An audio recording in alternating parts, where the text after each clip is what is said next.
So I've been wild foraging around since we arrived yesterday. I've been finding out what all the things are. There's a lot that I don't know here, but there's a few things I do know. I have found some wild raspberries. They're growing everywhere. They've already fruited already this year, but you can see the difference between the raspberry leaf and the blackberry leaf. That's how you know. They're a lot more fragile leaf and smaller and furrier. So probably a month ago there would have been heaps of wild raspberries here. And around here there are oodles of ripe blackberries. So I've been picking them since yesterday when we arrived. And there's still quite a few on there. I just come down the creek, have a nibble. So there's some nice fresh berries you can get, and also I'm looking around, I've seen some other plants around. I think over here there was some.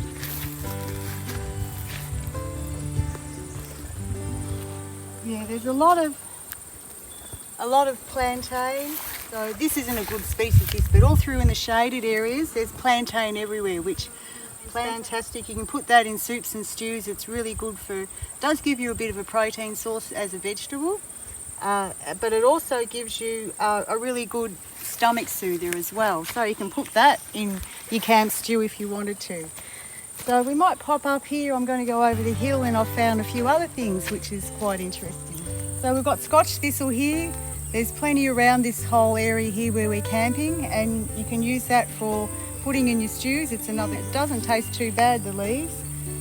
Most of the Scotch Thistle you can use for liver cleansing. So if you weren't feeling the best while you're camping, you had a headache, well, you can always cook up some of the Scotch Thistle, which is really good.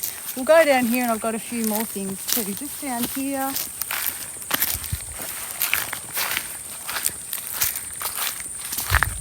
This is a different type of dock to what we have at home. There's one here.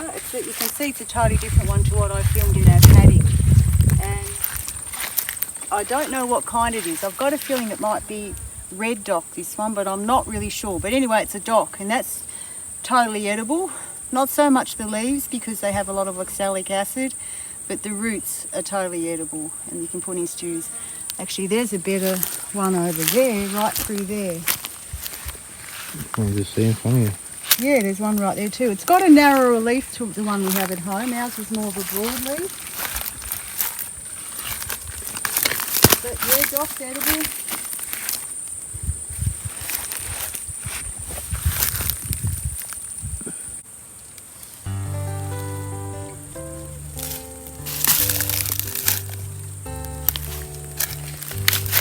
So this is Rosehip. There's plenty of these growing around all over the campsite where we're at. Rosehip's fantastic for vitamin C. They're nearly getting ripe.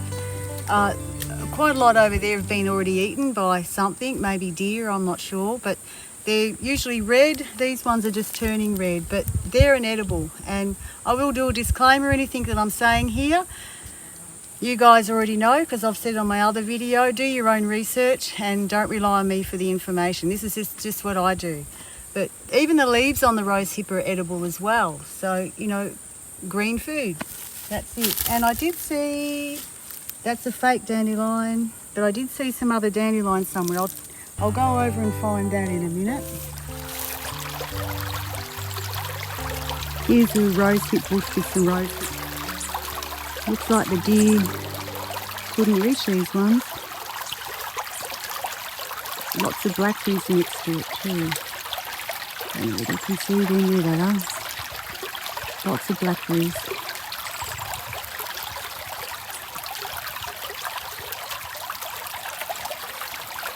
So another rosehip bush.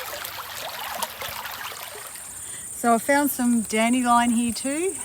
It's not so common up here, but you can tell the real dandelion you can eat because it's got the serrated edge leaves more. The fake dandelion's got smooth leaves, and this is not furry as well.